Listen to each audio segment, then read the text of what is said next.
Буын қаңқаның екі немесе одан да көп сүйектерінің қосылуы. Түсінікті тілмен айтқанда, буын бұл көлемі, сипаты және еркіндік дәрежесі бойынша әртүрлі қозғалыстар жүзеге асырылатын үйкеліс түйіні. Кейбір буындар қозғалмайды. Мысалы, құйымшақ пен жамбас сүйектері арасындағы буындар қозғалыссыз тұрады. Басқа буындар иық сияқты үлкен және күрделі қозғалыс ауқымын қамтамасыз етеді. Буындар адам қаңқасын бір жүйеге біріктіреді және сүйектерді қорғап қозғалыс кезінде амортизатор іспеттес қызмет атқарады. Адамның қимыл қозғалысында маңызды рөл атқаратын буындардың да зақымдалып, күнделікті тіршілікті күрделендіретін жағдайы жиі кездеседі.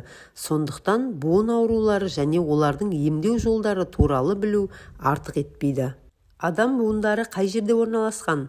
Буындар бүкіл адам денесін қамтып тұр. Олар бас сүйегі, аяқ-қол, омыртқаның сүйектерін бір-бірімен байланыстырады. Бір ғана саусақтарда 20 буын бар болса, бүкіл денедегі буын саны 360-тан асады.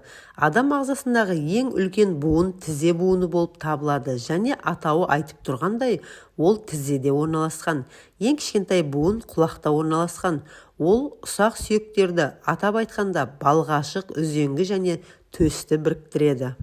Буын қызметтері. Буындар тірек және қозғалтқыш қызметінде маңызды рөл атқарады. Атап айтқанда, олар жекелеген сүйектердің орнын ауыстыруына, дененің қозғалысына және оның кеңістіктегі күйін сақтауға қатысады. Буын ауруларының қандай түрлері бар?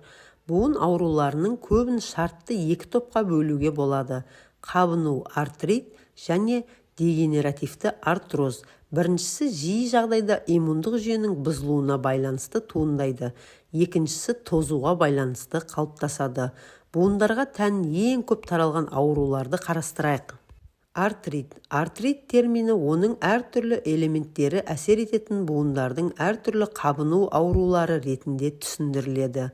Аурудың туындауына әртүрлі инфекциялар, жарақаттар, алмасу және иммундық бұзылулар, ісіктер себеп болуы мүмкін. Артрит бір буынға, 2-3 буынға және 3-тен көп буынға зақым келтіруі мүмкін. Артриттің түрлері: инфекциялық, жергілікті инфекциядан туындаған қабыну. Реактивті, кез келген буыннан тыс инфекцияға реакция. Микрокристалды, мысалы, подагра артриті, ағзадағы зәр қышқылының жиналуына байланысты буындарда шөгінділер пайда болатын зат алмасудың бұзылуы, жарақат салдарынан және аутоиммундық процестерден болуы мүмкін. Артрит белгілері: буындағы ауырсыну, буын пішінінің өзгеруі, олардың деформациясы, қозғалыс қызметінің бұзылуы, қозғалыс кезіндегі кідіріс, зақымдалған буындар аймағындағы тері температурасы мен түсінің өзгеруі. Артроз. Артроз буындардың дегенеративті дистрофиялық ауруы болып табылады. Артроздың негізгі екі түрі бар: бастапқы және қайталама. Бірінші жағдайда аурудың тікелей себептерін анықтау мүмкін емес.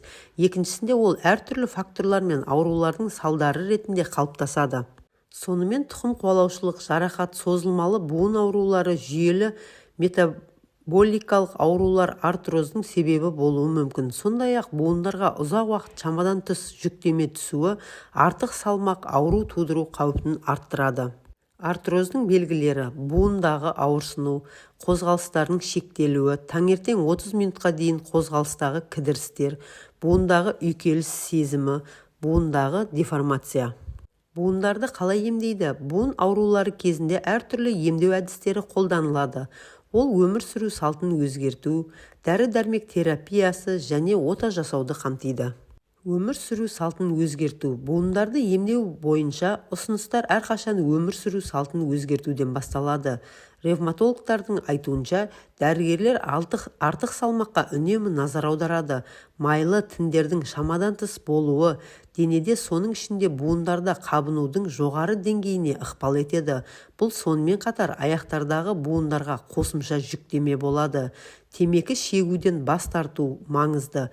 Өйткені бұл теріс әдет буынның дегенеративті және қабыну ауруларының туындауындағы дәлелденген факторы болып табылады. Аяқ буындарында ауырсыну кезінде табанның ортопедиялық түзетуіне ерекше назар аударылады. Буындарға түсетін жүктемені азайту үшін арнайы төсеніштер, саусақ аралық корректорлар, ыңғайлы аяқ киімдер қолданылады. Физикалық жүктеменің дұрыс болуы өте маңызды.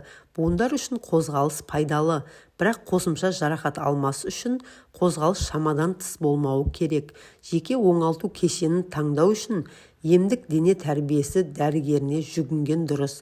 Аяқтағы зақымдалған буын жүктемесін уақытша жеңілдету үшін таяқ немесе балдақ қолдануға болады.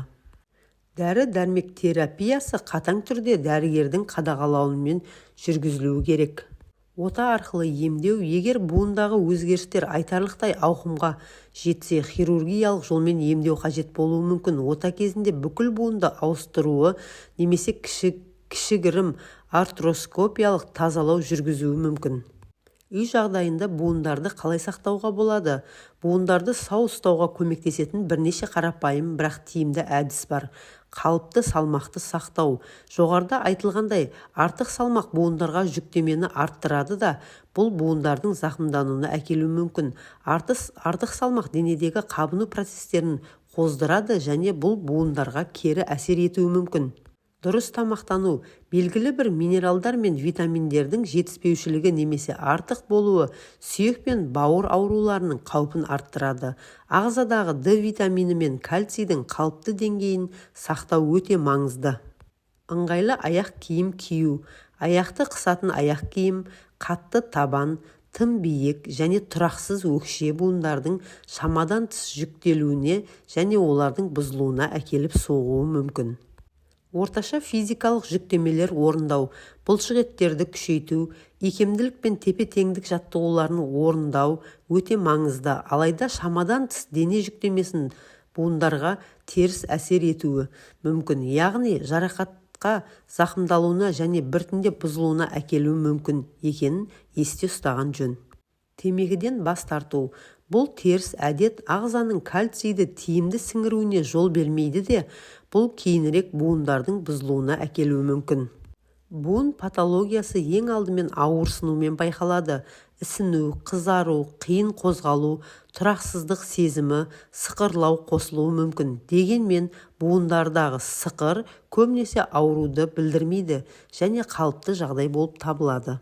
Буын ауруларын қай дәрігер емдейді? Буын ауруларымен бірінші кезекте ревматолог айналысады. Дегенмен, бастапқы диагнозды жалпы тәжірибе дәрігері немесе ортопед травматолог анықтай алады. Буын аурудың алдын алыңыз, алайда оның белгілері байқалса, міндетті түрде дәрігерге көріңіз. Видеоны соңына дейін көргеніңізге рахмет. Деніңіз сау болсын. Каналға тіркеліп, лайк басуды ұмытпаңыз.